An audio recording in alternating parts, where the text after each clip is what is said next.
नमस्कार साथियों, स्वागत आप सबों का।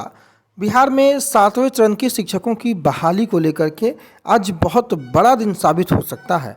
हालांकि खबरें सूत्र जो शिक्षा विभाग के बता रहे हैं कि उम्मीदें कुछ कम नज़र आती हैं और ये सारी परिस्थितियां शिक्षा मंत्री की स्वीकृति के कारण रुकी हुई हैं। नियमावली का ड्राफ्ट लगभग तैयार कर लिया गया है और अब ड्राफ्ट को कैबिनेट में पेश करना है। विभागीय मंत्री या विभागीय अधिकारियों के अनुसार अगर सारी परिस्थितियां सही रहीं तो नियमावली आज पेश हो सकती है। माननीय विधायक पालीगंज के बारे में संदीप सौरभ जिन्होंने स्पष्ट कहा था कि 25 दिसंबर तक नियमावली आप लोगों के सामने हो सकती है, तो पूरी संभावना है कि सरकार बहाली को लेकर के कोई ठोस कदम आज उठाती नजर आए। देखना दिलचस्प होगा। 4:30 बजे कैबिनेट की बैठक प्रस्तावित है। उस बैठक में क्या निर्णय होता है, नज़रें सभी की हैं और उस बैठक पर निगाहें रहेंगी कि कौन से महत्वपूर्ण फैसले शिक्षा विभाग की ओर से लिए जाते हैं। वहीं दूसरी ओर सीटेट बीटेट उत्तीर्ण अभ्यर्थियों ने बैठक में आंदोलन लिया है। खबरें सारण जिला की हैं कि बहाली में देरी पर शिक्षक अभ्यर्थी अब आक्रोश में है और लगातार आंदोलन की चेतावनी दे रहे हैं। केवल यही नहीं बल्कि डोमिसाइल रूल लागू करने के लिए सारण के अभ्यर्थियों की बैठक हुई है और बैठक में सर्वसम्मति से अनिश्चितकालीन आंदोलन की बात कही गई है।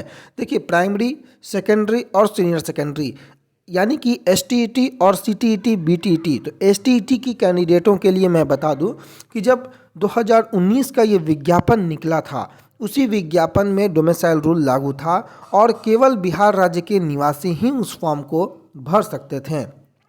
परंतु सीटेट बीटेट यानी कि प्राइमरी के कैंडिडेटों के लिए डोमिसाइल रूल जो है वो लागू करना होगा। जो विज्ञप्ति निकलेगी 7वें चरण की, उसमें इस बात का मेंशन होना चाहिए। इस कारण से अभ्यर्थियों ने इस बात पर जोर दिया है। वहीं माध्यमिक और उच्च माध्यमिक की बहाली को ले तो 2019 की जो परीक्षा हुई थी, उस परीक्षा में यह बात, जो परीक्षा के लिए जो विज्ञापन निकला था, उसी विज्ञापन में इस बात को स्पष्ट कर दिया गया था।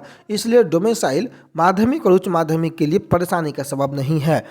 7वें चरण की शिक्षक बहाली में जो देरी हो रही है, उसको लेकर अभ्यर्थी आंदोलित हो रहे हैं और सीटेट बीटेट उत्तीर्ण शिक्षक अभ्यर्थियों के अंदर अब बहाली में देरी को लेकर आक्रोश पनप रहा है। अभ्यर्थियों ने बैठक में सरकार के खिलाफ जमकर भड़ास निकाली है।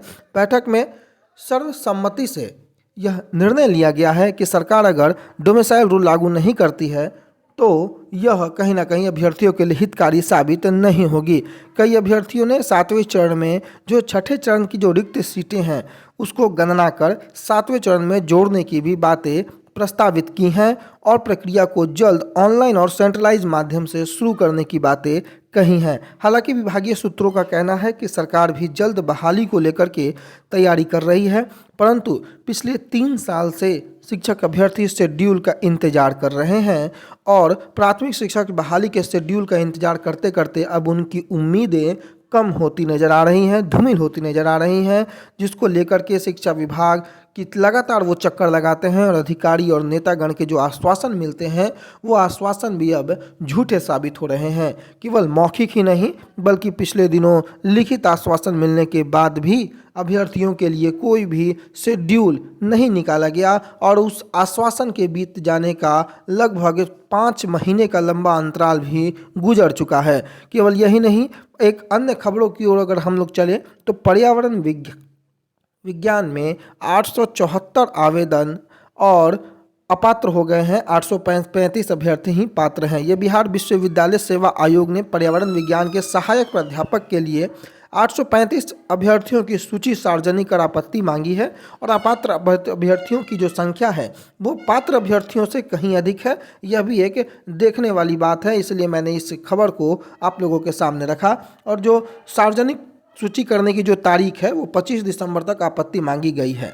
अब महत्वपूर्ण खबर एक और है कि 6ठी कक्षा तक जो अभ्यर्थी होंगे, जो कैंडिडेट होंगे, जो छात्र होंगे, उनको मिलेगी कंप्यूटर की शिक्षा। नई शिक्षा नीति के तहत 75 लाख से ज़्यादा बच्चे कंप्यूटर शिक्षा से जुड़ेंगे और तैयार होगा पाठ्यक्रम। वर्तमान में सिर्फ उच्च माध्यमिक विद्यालयों में कंप्यूटर शिक्षा की व्यवस्था है। शिक्षा विभाग की योजना ऑनलाइन शिक्षा की पहुँच अब सिर्फ शहरी या इंटरनेट की उपलब्धता वाले कस्बाई क्षेत्रों तक ही सीमित नहीं रखना है, बल्कि इसकी पहुंच अब दूर दराज के क्षेत्रों तक पहुंचाने की है। और इसे ध्यान में रखते हुए भी कंप्यूटर शिक्षा संबंधी पाठ्यक्रम को तैयार करने का फैसला लिया गया है।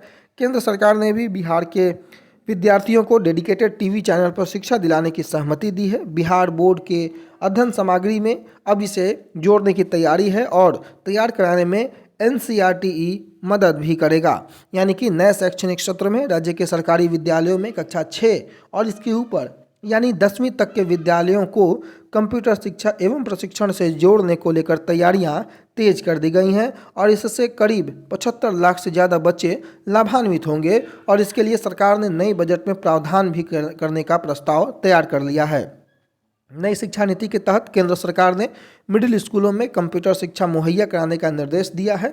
शिक्षा विभाग के मुताबिक कंप्यूटर पाठ्यक्रम को बच्चों की सुविधा का ध्यान में रखकर तैयार किया जाएगा और इसके लिए विशेषज्ञों की एक कमेटी बनाई गई है और ये महत्वपूर्ण इसलिए हो जाती है क्योंकि 17,000 से अधिक क्वालिफाई कैंडिडेट स्टेट के हैं जो कंप्यूटर विषय के हैं और अगर ऐसी जो विषय सामग्री अगर कंप्यूटर की 6ठी से 10वीं तक के कैंडिडेटों के लिए अगर तैयार की जा रही है तो जो क्वालिफाई कैंडिडेट है उनकी बहाली सुगमतापूर्वक होगी। हालांकि कंप्यूटर के 9,000 से अधिक सीटें प्रस्तावित है 7वें चरण के शिक्षकों की बहाली के लिए, परंतु फिर भी अगर ये प्रस्ताव पर मुहर लग जाती है तो अधिक से अधिक बच्चे जो निचली कक्षाओं के होंगे वो भी कंप्यूटर शिक्षा से जुड़ेंगे और जो छात्र जो इससे डिजिटल युग के ज़माने में भी अपने आप को कंप्यूटर से दूरी महसूस करते हैं उन लोगों के लिए भी सुगमता प्राप्त होगी। फिलहाल के लिए इन्हीं सभी बिंदुओं के साथ इस वीडियो में यहीं छोड़े जाते हैं। तब तक के लिए अपना बहुत ख्याल रखें। धन्यवाद।